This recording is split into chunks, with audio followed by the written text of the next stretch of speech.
శిష్యులు వినున్నట్లుగా నేను వినుటకై ఆయన ప్రతి ఉదయమున నాకు వినుబుద్ధి పుట్టించుచున్నాడు. ఎవ్రీడే అంటాడు, ప్రతి ఉదయాన దేవుని మాటలు వినే వినుబుద్ధిని దేవుడు పుట్టించాలి. చాలామంది మందిరానికి వస్తారు, దేవుని మాటలు వినరు. అప్పుడు సెల్ ఫోన్ తీసుకొని చూస్తూ ఉంటారు. లేకపోతే హలో చెప్పు, నేను చర్చిలో ఉన్నాను అంటూ ఉంటాడు. చాలామంది దేవుడు చెప్పే మాటల్ని వినరు. ఒక దురదృష్టవశాత్తు చాలామంది పెద్దలు అంటూ ఉంటారు. ఒక్కొక్కసారి మనం అంటాం, చనిపోతే బాగుండు, చనిపోతే రే ఆ మాట మాట్లాడద్దురా. దేవదూతలు తిరుగుతూ ఉంటారు, తదాస్తు అంటే చచ్చిపోతావురా రే అని అంటారు. తదాస్తు దేవదూతలు తిరుగుతూ ఉంటారు అని చెప్తూ ఉంటారు. మేము పిల్లప్పుడు, ఇప్పుడు మీరు పెద్దయ్యి వాళ్ళను కూడా తరిమేసినారు. తదాస్తు దేవదూతలు లేరు, తరిమేసినారు.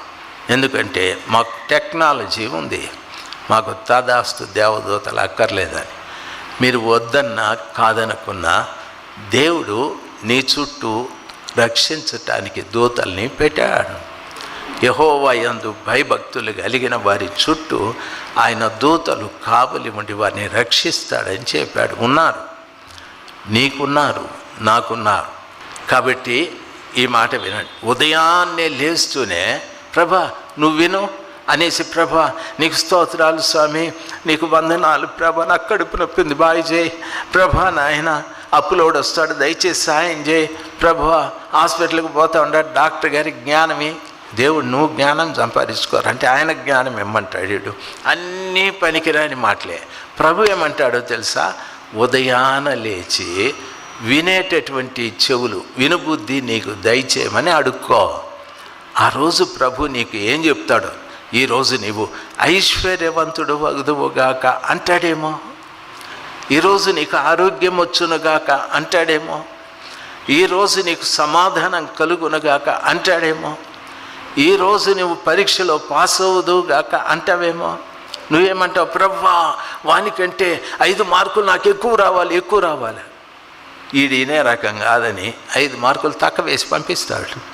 దయచేసి గమనించాయి. ఉదయాన లేస్తూనే దేవుని సన్నిధానంలో మోకరించి, తండ్రి ఈరోజు నాతో మీరు ఏం మాట్లాడనయ్యి ఉన్నారో అవి వినటానికి వినుబుద్ధి నాకు దయచేయమని ప్రశాంతంగా ప్రభు వైపు చూస్తూ ఆత్మలో ఆయన్ను మొరపెడుతూ ఉండాలి. కొంతమంది నిద్ర లేచి అందరినీ లేపేస్తారు. సోదరం అని ఉలిక్కిపడి లేచేస్తాడు మొగుడు. సైతాన్ని పట్టిందానా, భయపడి చచ్చిపోతే కదా అని అంటాడు. ప్రార్థన కూడా చేసుకోవద్దేమేని, ఏంటి ప్రార్థన అదే? ఎవడే వాడు మీ పాస్టర్, వాని దన్నాల మొదట నన్ను తిట్టిస్తారు అనవసరంగా. ఈ కొంపలో ఉండే వాళ్ళు ఉలిక్కిపడి లేచేటట్టు నువ్వు చేయాల్సిన పనిలే. దేవుడేమీ చెవిటోడు కానే, మన దేవుడు చెవిటివాడు కాదు, చెవిని నిర్మించిన వాడు వినకుండునా అని అంటాడు. నువ్వు లోపలే అని చెప్పిన ప్రభు వింటాడు ఆయన. అంతేగాని వాడేదో మొగుడు లేటుగా వచ్చి ఒక అడుగు పడుకుంటే పడక మీద వేసుకునేటట్లు అరుస్తావు. వాడు తట్టుకోలేక లేచంటూ సైతాన్ని పట్టిందన, దెయ్యం దన, ఎడంకాలతో తన్ను దండి పోయి సావు, అక్కడన్నా పోయి సావు అంటాడు.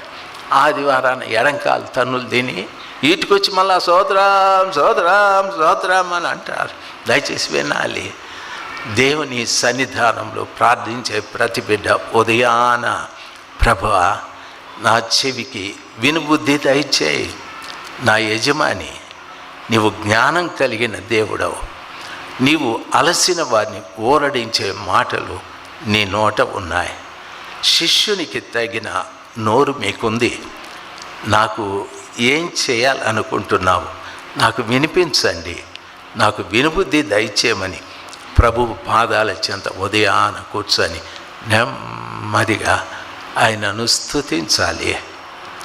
ఒక ఆమె నాకు ఇది పోస్టు పెట్టింది. పోస్ట్ అంటే నేను తెల్లవారుజామున 3ంటికి లేచి స్తోత్రాలు చెప్పండి అని. ఒక ఆమె ఏదో ప్రేయర్ రిక్వెస్ట్ పెట్టింది, చాలా సమస్యల్లో ఉన్నారు. దాని కింద ఇంకొకరు ఎవరో ఏం రాసినారంటే, అయ్యగారికి చెప్తే 3 గంటలకు లేచి ప్రార్థన చేయమంటాడు, అది చేసుకొని ఇంకోటి పెట్టింది. అంటే ఏలాకోలం అయిపోయింది. నేను చెప్పే మాటలు వాళ్ళకి ఏమైపోయినాయి? ఏలాకోలం అయిపోయినాయి. దయచేసి గమనించాలి. మీకు కూడా అట్లే ఉండొచ్చు. దేవుని మాటలు వినే చెవి నీకు ఉండాలి. దేవుని మాటలు వినే చెవి నీకు ఉండాలి. కమలమ్మతో దేవుడు మాట్లాడతాడు. ఏమని? నిమ్మకాయల వ్యాపారాన్ని టెంకాయల వ్యాపారంగా చేస్తానని. ఎందే పొద్దున్నే విందు చెప్తుంది, ప్రభా నిమ్మకాయ రూపాయికి కాదు 2 రూపాయలకు అమ్మే సాయం దయచేయి ప్రభా అని ఈమె చెప్తుంది. దయచేసి వినాలి.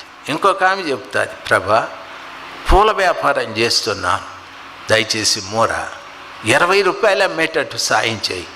నేను మూర కొలిసేటప్పుడు అరమూర ఇట్లా టెక్నిక్గా కొలిసేటట్టు కృప దయచేయి అంటుంది.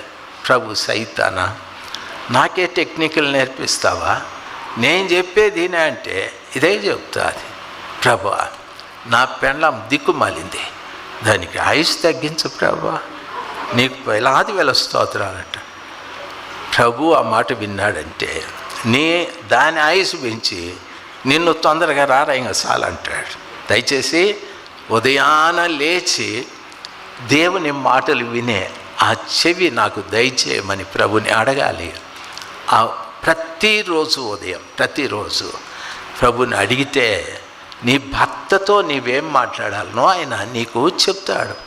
జ్ఞానంతో కూడిన మాటలు చెప్తాడు. నీ భార్యతో ఏం మాట్లాడాలనో ఆయన చెప్తాడు. మీ పిల్లలతో ఏం మాట్లాడాలనో చెప్తాడు. నీ వ్యాపారం ఎట్లా చేసుకోవాలనో చెప్తాడు. నీ వ్యవసాయం ఎట్లా చేసుకోవాలనో చెప్తాడు. నీ కుటుంబ సమస్యల్ని పరిష్కరించుకోవటానికి ఏం చేయాలో చెప్తాడు. ఉదయాన లేచి వేకువనే లేచి నా చెవులకు వినుబుద్ధి పుట్టించమని ప్రభుని ప్రతిరోజు అడగాలి. ప్రతిరోజు అడగాలి. రోజు నీకు ఒక్కొక్క మాట ప్రభులు వారు చెప్తూ ఉంటారు. ఆ మాట నీ వినికిడిలోకి వస్తే అది నీ జీవితంలో జరగడం ప్రారంభమైపోతుంది. ప్రభు మాట నీ వినికిడిలోకి వస్తే లాజరా లేచిరా అని అన్నాడు.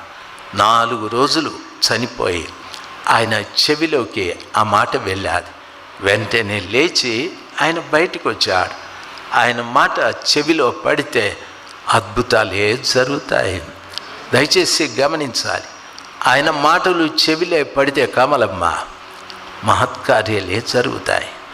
ఆయన మాట చెవిలో పడితే నిమ్మకాయలు బంగారు గుండ్లు అయిపోతాయి. వినే తల్లి దయచేసి గమనించాల్సింది. లేకపోతే నిమ్మకాయలు కుళ్ళి నాశనం అయిపోతాయి. దేవుని పిల్లలు ప్రతిరోజు ఉదయము ప్రభు పాదాల చెంత నా చెవికి నీ మాటలు వినే బుద్ధి దయచేయి. ఆ రాత్రి ఏదో ఆలోచించుంటావు, పక్కోడిని పోయి ఏదో కత్తితో పొడి చేయాలని. ప్రభులు వారు నీ చెవిలో చెప్తాడు, వాడిని క్షమించేయి, వాడిని ప్రేమించేయి. ఆ ఉదయాన్నే వాడు వచ్చి నీ ఇంటి దగ్గర నిలబడి ఉంటాడు. వీడేమో వచ్చినాడు ఎందుకు అని, అన్నా నన్ను క్షమించు అన్నా, నేను పొరపాటు చేసినాను క్షమించు అని వాడు అంటాడు. అప్పుడు నువ్వు అనుకుంటా అనవసరంగా ఇన్ని పొడి చేద్దాం అనుకుంటేనే అనని అనగా ప్రతిరోజు ఉదయం ప్రభా నా చెవికి నీ మాటలు వినే బుద్ధిని దయచేయి అంటే నీ జీవితంలో అద్భుతాలు జరగడం ప్రారంభిస్తాయి.